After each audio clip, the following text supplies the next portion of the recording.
Some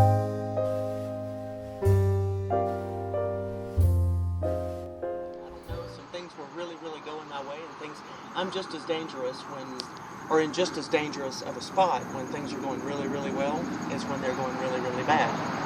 Because I feel like I have an entitlement issue. I feel like I'm entitled to celebrate, or I'm entitled to get high, or do whatever I feel like I want to do. That's self-destructive, because my mind convinced me that it's still going to do something for me, whatever that something is, whether it's have fun or celebrate or take a load off or whatever. But I know what it always turns out the same way, and it's destruction. And I didn't have anybody around me yesterday, and I couldn't reach anybody on the phone, so I just prayed for removal. Wow. I prayed for God to remove that craving or that whole idea from my mind, because it's bigger than me, and so is He, but He's bigger than that. And within about a 15 to 20 minute period of time, I felt better. My question to that is, once you were there, did you identify what is it about that moment that you keep wanting to go back to that is destructive? Because to me, the opposite of destructive would be something, the opposite. Destruction. Right. Destructive. You mean what's so attractive about the destruction? Right. I don't know. It's a mystery. It's the only answer that I have is that it's the true disease of addiction. It's the disease of addiction. It's a mental obsession.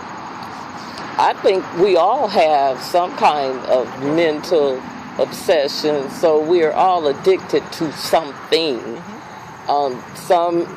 Yours may be considered bigger than mine. It's relative. Exactly. So we're all facing those same issues. Mm-hmm. You went there stronger, and it took all of that to get a light to come on. What was that light?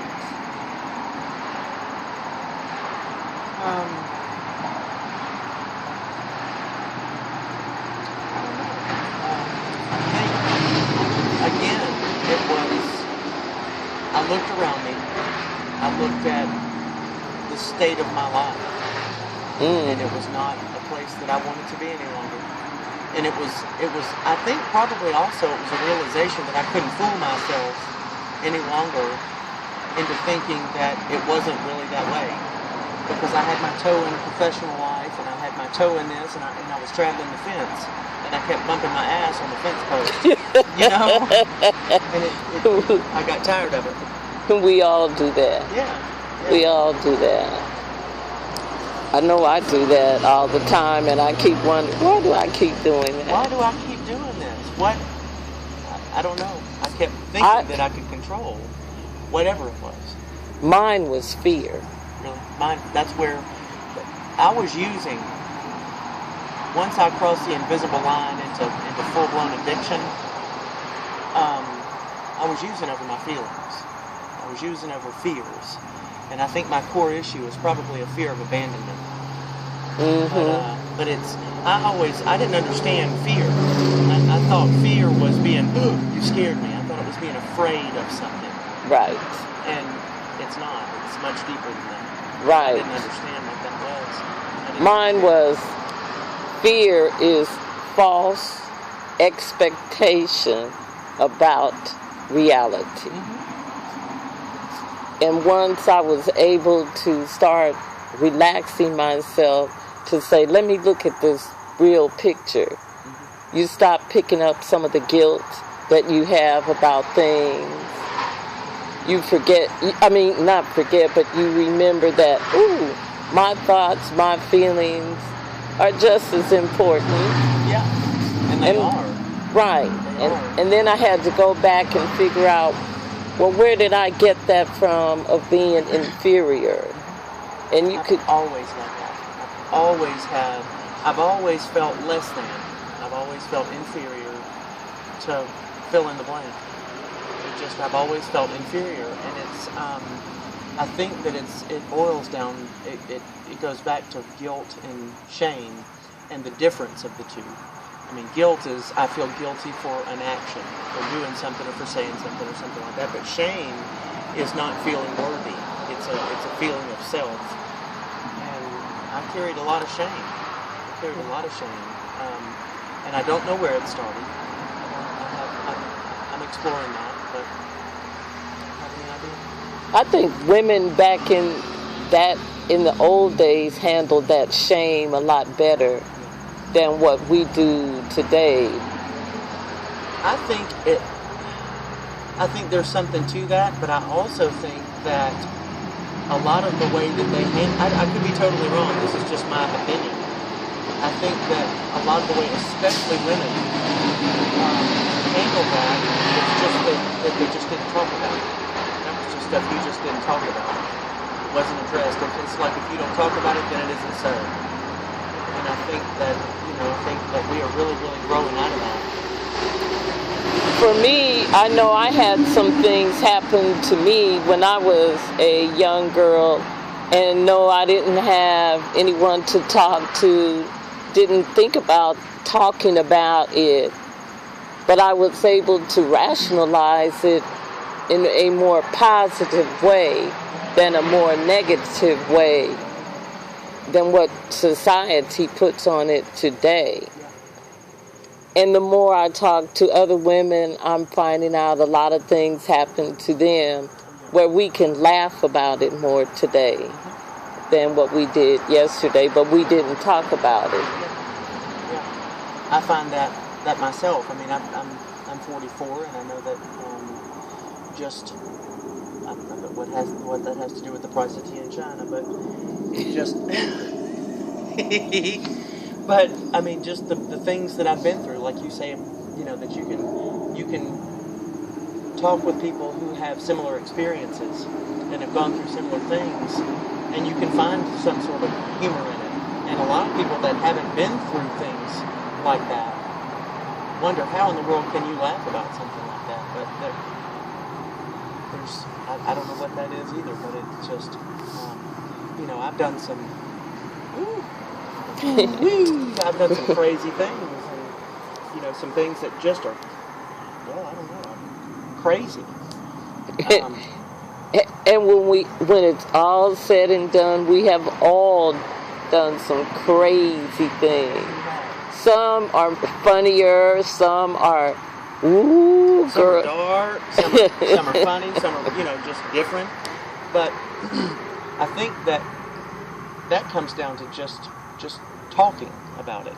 Mm-hmm. As if I know that I always thought that it was just me. It was just me. Normal people don't think these things. Yeah, they do. Yeah, they do. Yeah, they do. They may not say it because they think too that they are the only ones that think like that, or they have been through something like that, and no, they're not. Absolutely not.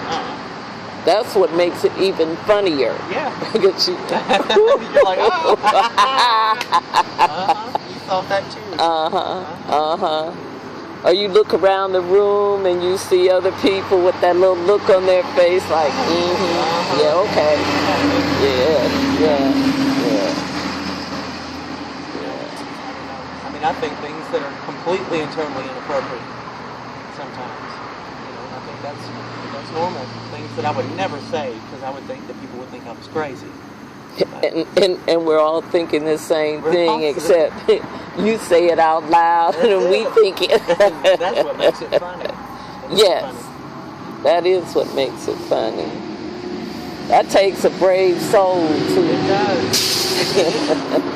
Sherry and I went to Walmart last night, and I was telling her, "This is awful. This is terrible. I can't believe I'm saying this out loud." But we were holding hands, and this man looked at us real funny, looked at us with a look of kind of disapproval, or at least that's the way that I took it. And and I thought, the thought crossed my mind, he was probably thinking, oh, you're gay. I thought, yeah, you're bald. This stupid shit like that. But, See, for me, another way to think about that or see that situation is saying, ooh, that man is looking at us because we're displaying love and feelings, and he turned around I'm to sensitive. acknowledge it. Right. So the issues are really with us, and not, and we're projecting. It's perception. Right. And I have learned that, going back to the disease of alcoholism and addiction, it's the same thing. But, And it's all the same because we all face the same thing, so we don't need to keep a saying label. that label on it. Yeah. It's all perception. It's all. It's our perception. Mhm. How I perceive things is my reality. It's reality. So that man could have very Amen. well been thinking, "Aw, we love each other," and you can tell. And I Right. was like, "Yeah, and you're bald." That's See? ugly. Right. And that's because you're trying to put your perception out on other And people. it didn't belong there. It Mm-mm. didn't belong there. Mm-mm. Then that's when we feel stupid, because then when you go back and eventually find out, no, I wasn't thinking that at all. You can't tell by a person's expression, though they try to tell you can.